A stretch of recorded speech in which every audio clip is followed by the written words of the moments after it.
Bonjour à tous, très heureux de vous retrouver dans ce lieu calme et inspirant des Pléiades en Suisse avec un nouveau thème, l'art de savoir se taire en entreprise et peut-être même en général.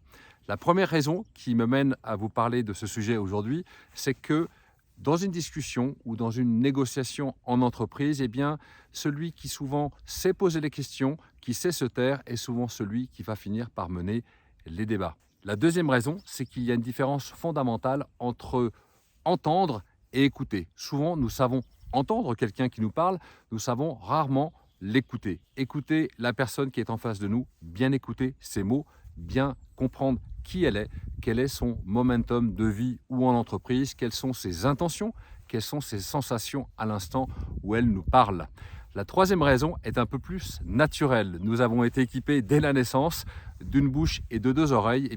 Peut-être devrions-nous apprendre à nous en servir, parfois en tout cas, proportionnellement. La quatrième raison, elle m'a été inspirée par Confucius, qui écrivait tout à fait justement « Je ne cherche pas à connaître les réponses, mais je cherche plutôt à comprendre les questions ». Savoir nous taire nous permettra certainement de moins étayer nos propos de beaucoup de paroles, mais de savoir écouter, discerner ce qui est en train de se passer pour peut-être moins parler, mais beaucoup mieux parler en entreprise et dans la vie en général. Je me réjouis de vous retrouver très bientôt dans un nouveau paysage de montagne pour une vidéo de You Mentoring. À très bientôt. Au revoir.